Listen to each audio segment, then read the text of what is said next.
and discussed these things with each other, Jesus himself came up and walked along with them. But they were kept from recognizing him. The powerful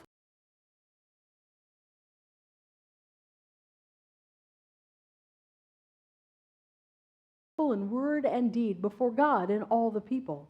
The chief priests and our rulers handed him over to be sentenced to death, and they crucified him. But we had hoped that he was the one who was going to redeem Israel. And what is more, it is the third day since all this took place. In addition, some of our women amazed us. They went to the tomb early this morning, but they didn't find his body. They came and told us that they had seen a vision of angels who said he was alive. Then some of our companions went to the tomb and found it just as the women had said, but they did not see Jesus. He said to them, "How foolish you are, and how slow to believe wrongly. Stay with us, for it's nearly evening. The day is almost over." So he went in to stay with them. When he was at the table with them, he took bread, gave thanks, broke it, and began to give it to them. Then their eyes were opened, and they recognized him, and he disappeared from their sight. They asked each other, "Were not our hearts burning within us while he talked with us on the road and opened the scriptures to us?" They got up and returned at once to Jerusalem, where they found the 11 and those with them assembled together, and saying, "It is true, the Lord has risen and has appeared to Simon." Ones who get to experience all the things with Jesus. And me, Jesus knows everyone who is in need. And he goes out to people that, quite frankly, we don't even know their name. And yet he reaches out to them. And I think that is highly significant. Because let's talk about this Cleopas and the unknown guy for a second. You know, they've been in Jerusalem experiencing everything else that the other people have been experiencing. They have traveled with Jesus. They have seen him teach. They have seen him do miracles and other miraculous signs. They were there. They saw all of it. But they didn't fully comprehend everything that was going to happen. And we know exactly what they wanted to happen because they tell us in this particular scripture. Do you remember what they had hoped? They hoped that again, the way it used to be, when it wasn't ruled and they didn't have to go through everything they were going through today.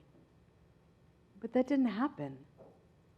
The very one that they had hoped would redeem Israel is the very one that they watched die. And when he died, so did their hope. So did their dreams. There wasn't anything left. Now, here's what we also know. We also know that this is the third day since all of this happened. And we know that just that morning they were in Jerusalem. How do we know that? Well, we know that because they know the story of the... In one of the versions that I read this week on this version, the writer of the scripture uses the phrase, "Oh, you slow of heart." I kind of like that phrase, slow of heart. This one just says slow to believe. Means the same thing. But slow of heart, there's just something about that I like that phrase. And I think sometimes that's how we can be. We can be a little slow of heart. You see, Cleopas and the unknown guy, they had all the head knowledge that they needed about Jesus. They had seen him in action. They had heard his teachings. They had deep and excitedness about what was going to happen next. We can talk about how, we've gone to Sunday school, we've gone to church our whole life. We know all of it up here, but it's that believing thing I'm just not quite sure about. And that can trip us up. Well, that's where these two were. They were truly tripped up. So when the stranger had been listening to them and heard all this, and then says to them, "Oh, you so slow to believe." He doesn't leave them there. And that's maybe the best news ever. Jesus never leaves us there. Jesus begins to explain to them. In the scripture today, it says that he begins to lay out from all the prophets. This looks like he has to go further. They don't want to lose him. They're like, stay with us, please. Just stay with us. Continue to share with us and talk to us. And he says, okay. Now, I don't know how much time there was from the time when they get to Emmaus and then they have dinner. I don't know. I don't know what they did during that time. All I do know is that at some point, dinner comes around. And Jesus is sitting at the table with these two gentlemen. Remember, Cleopas and the unknown man. And when he begins to break the bread and hand it to them, their eyes are opened and they fully recognize who he is.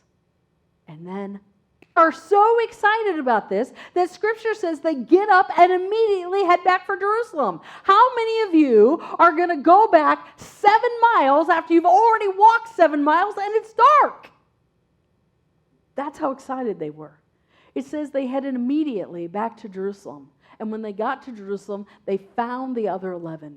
And when they found the other 11, now they're hearing other testimony. They find out that he is risen, although they know it themselves. They find out that Simon, who is Simon Peter, has seen Jesus risen. And then they begin to share their stories. And these are the glory sightings of God. The glory sightings of God. It is a glorious moment for them.